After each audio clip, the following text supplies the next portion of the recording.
irmãos, eu sou Suzane Martins e você está no Evangelho da Cruz. No De Olho no Texto de hoje, nós iremos estudar Romanos, capítulo 12, dos versos 1 ao 2. Hoje, para acompanhar o nosso estudo, estou com a minha Bíblia, a Bíblia de Estudo Herança Reformada, que teve os seus comentários produzidos por Joel Bick.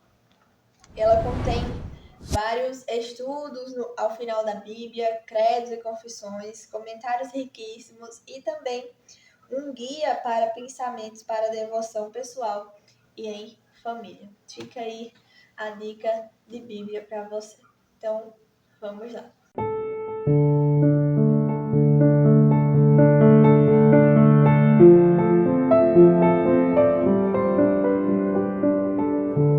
Romanos capítulo 12, dos versos 1 e 2 vai dizer o seguinte: Rogo-vos, pois, irmãos, pelas misericórdias de Deus, que apresenteis o vosso corpo por sacrifício vivo, santo e agradável a Deus, que é o vosso culto racional.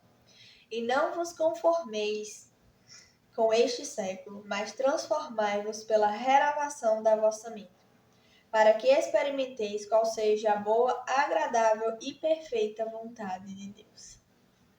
Aqui em Romanos 12, dos versos 1 e 2, podemos notar Paulo fazendo um apelo apaixonado aos cristãos de Roma, fazendo um pedido aos cristãos de Roma.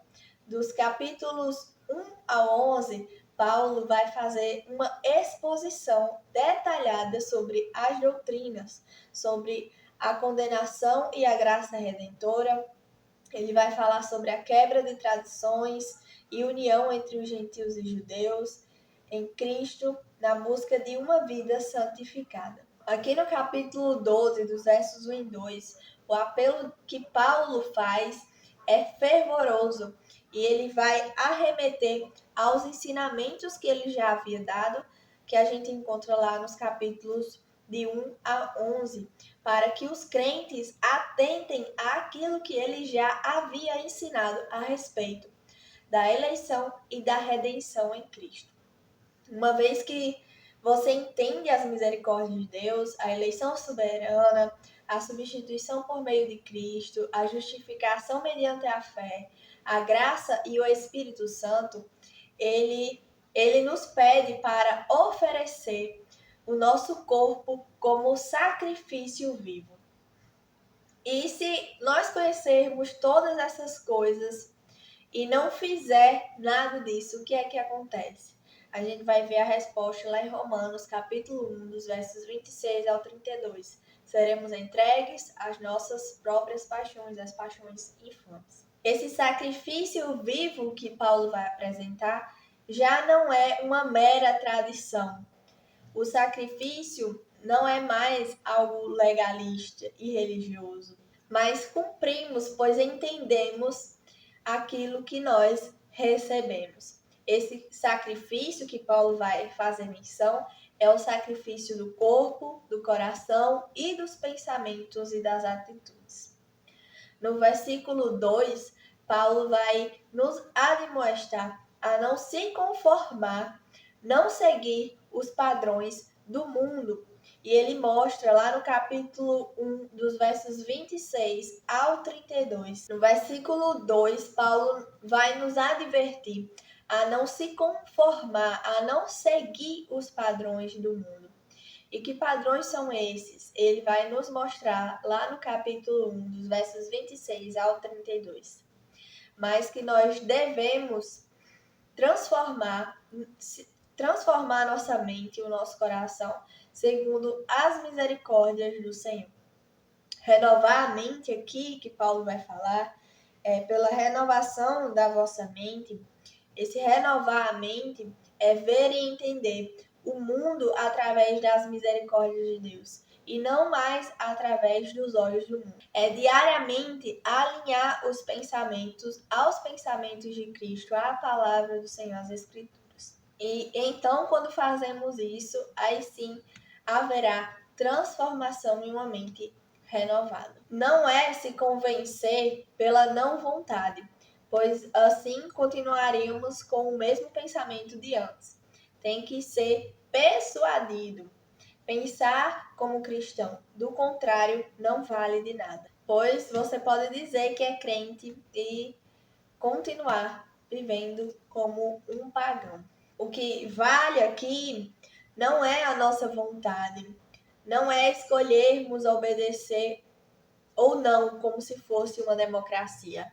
Aqui é um mandamento. De que maneira nós podemos modificar essas tradições? Como podemos renovar a nossa mente? Nós podemos modificar essas tradições pela renovação da mente. A igreja, o povo, deve ser comandado pela mão e pela provisão do Senhor. Deve ser uma teocracia e não uma democracia. Não é o poder que vem dos homens, ou a mente é renovada pela pregação do domingo, do pastor, do missionário.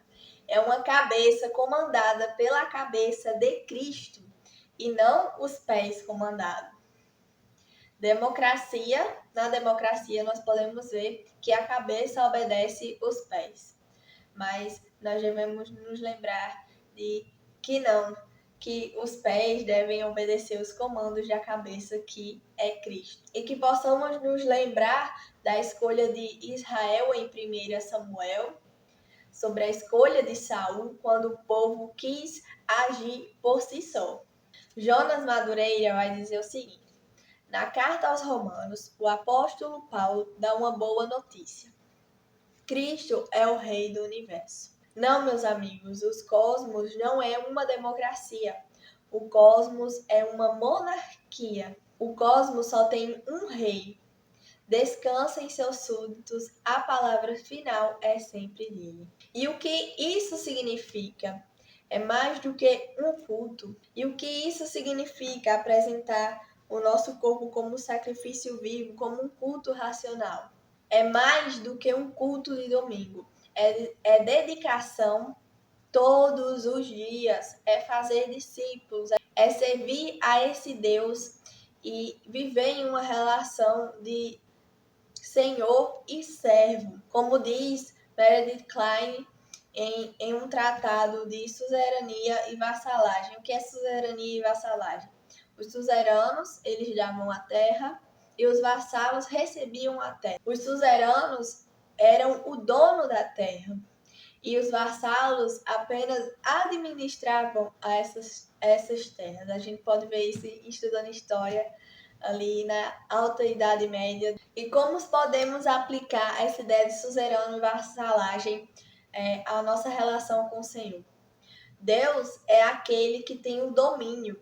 Ele criou, está criando tudo e ordenando, separando e determinando e estabelecendo a ordem de como os humanos devem se portar. E a gente vê isso lá em Gênesis, capítulo 1, verso 1.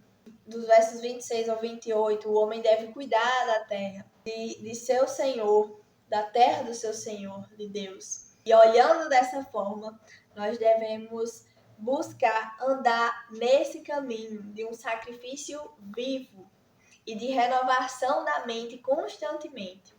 Então iremos encontrar nos cumprimentos da promessa do Senhor de um coração novo, que nós vamos ver lá em Jeremias 31, versos 31 a 34, de Ezequiel 36, dos versos 26 ao 27, de um novo poder lá em 1 Coríntios 4, 20, de viver o Evangelho e ser a Bíblia ambulante, de pregar as Escrituras como ela é, de pregar a realidade.